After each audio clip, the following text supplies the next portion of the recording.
On sort donc on pourrait dire d'une morale du permis défendu pour surtout rejoindre la personne dans ce qui l'empêche de pouvoir se donner complètement. Qu'est-ce qui l'empêche de pouvoir aimer et être aimé? Parce que nous sommes tous faits pour cela.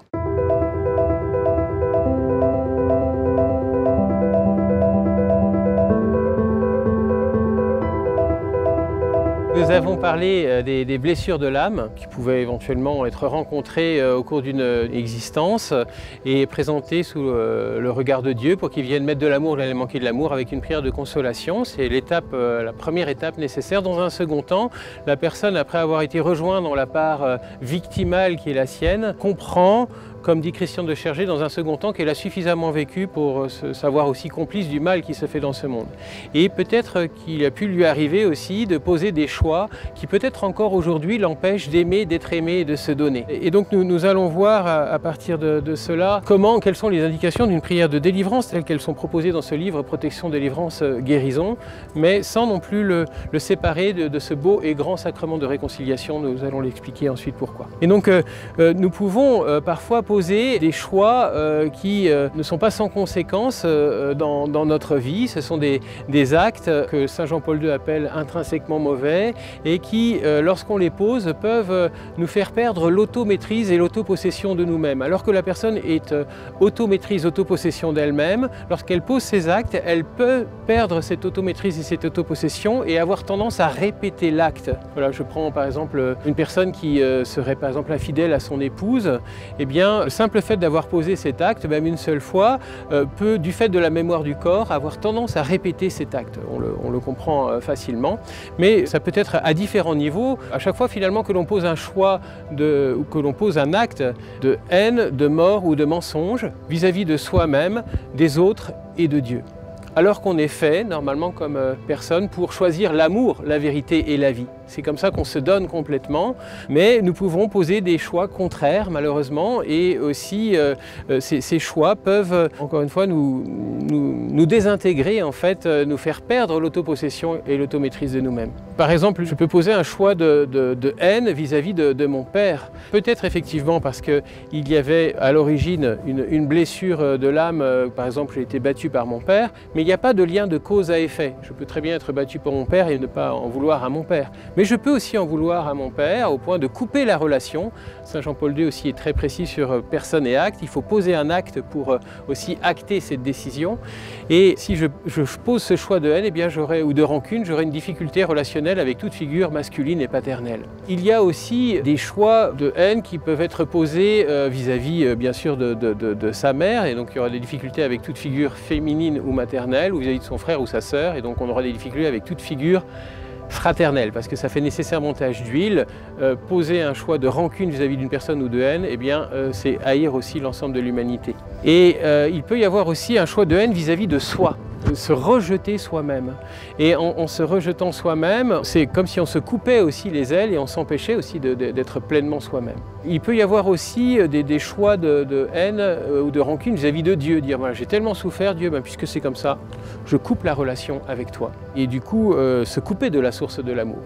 Il peut y avoir aussi des choix de mensonges vis-à-vis, nous l'avons déjà vu, vis-à-vis des autres dans une infidélité conjugale, mais aussi quel que soit son état de vie, parce que les consacrés, les prêtres aussi sont donnés complètement à Dieu et ne sont pas faits pour eh bien, être infidèles à cette promesse de célibat ou de consécration à Dieu. Ça peut être aussi pour des jeunes, j'entends souvent cela aussi, je donne mon corps sans donner mon cœur, mais du coup ils se dissocient intérieurement aussi en n'étant pas dans l'authenticité aussi de la relation. Ça peut être aussi toutes les addictions qui nécessitent bien sûr une prise en charge psychologique, mais quand elles sont les addictions en lien avec l'alcool, la drogue, mais aussi la pornographie, quand la personne répète cela à un rythme hebdomadaire ou voire quotidien, et bien à ce moment-là, il est aussi intéressant de pouvoir proposer une prière de délivrance sur cette question, même si, encore une fois, ça n'empêche pas un accompagnement psychologique adapté. Mais nous avons aussi notre rôle pour aider aussi à la libération des personnes. Il peut y avoir aussi des choix de mensonges aussi vis-à-vis de Dieu dans des pratiques idolâtriques, soit des pratiques ésotériques, médiumniques, occultes, en allant consulter des voyantes, en allant consulter des marabouts, mais aussi dans des pratiques aussi de reiki, des pratiques qui fait qu'on ouvre son cœur à des entités dont on ne connaît pas l'influence et qui peuvent nous mettre en grande difficulté. Il y a aussi des choix de mort vis-à-vis de soi-même, des choix d'autodestruction qui peuvent nous mettre aussi, pareil, dans un passage à l'acte. Alors encore une fois, ça n'empêche pas un accompagnement aussi psychologique, hein, mais le fait de poser un acte de mort, d'autodestruction, fait que la personne va porter cela comme un boulet. Ça peut être aussi un choix de mort vis-à-vis de l'autre, qui du coup, bien sûr, on n'est pas fait pour supprimer l'autre, hein, et donc on porte ça aussi comme un poids mortifère. Je pense par exemple à un soldat qui pendant la Seconde Guerre avait tué un autre soldat, mais il portait lourdement, même dans la légitime défense, le fait d'avoir posé cet acte. Et ça peut être aussi un choix de mort vis-à-vis de Dieu, d'être dans une désespérance, voilà, c'est foutu, je ne crois plus en sa providence et je laisse tomber, j'abandonne, je désespère en fait tout simplement. Et je n'espère plus en la providence divine. Et donc tous ces choix de mort, de haine ou de mensonge vis-à-vis de soi, des autres et de Dieu relèvent d'abord du sacrement de réconciliation. C'est pour ça que il me semble-t-il que ces prières de délivrance concernent d'abord les prêtres.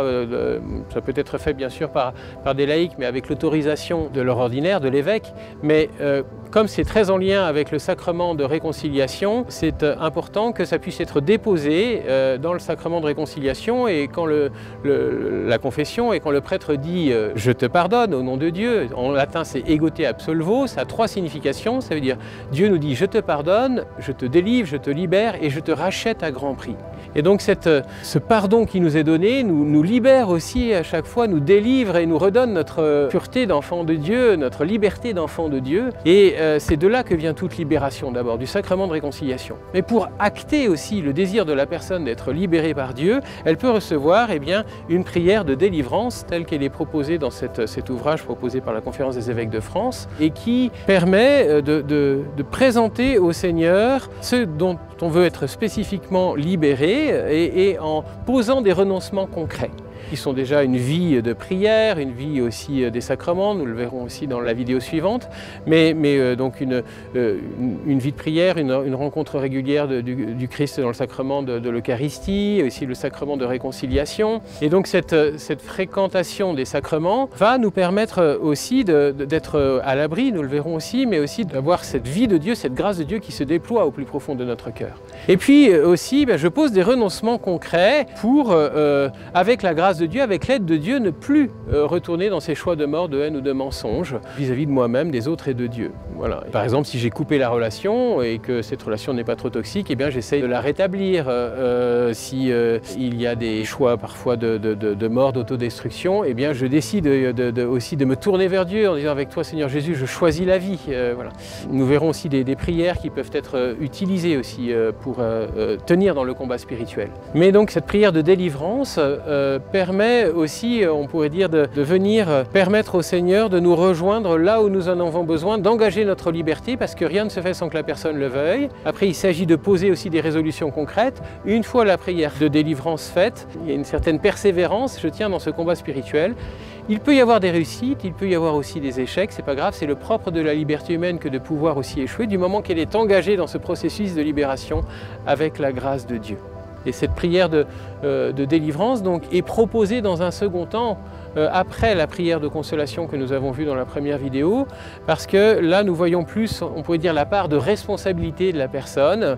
Nous avons fait du coup ce travail de distinction entre le mal subi et le mal commis, et ça permet du coup une saine distinction entre la fausse culpabilité et la vraie culpabilité. Et ça permet de respecter le cheminement de la conscience, de lui permettre de voir son existence sous le regard en même temps de la compassion de Dieu avec la consolation, et en même temps de sa miséricorde et de son pardon avec le mal que la personne a pu commettre.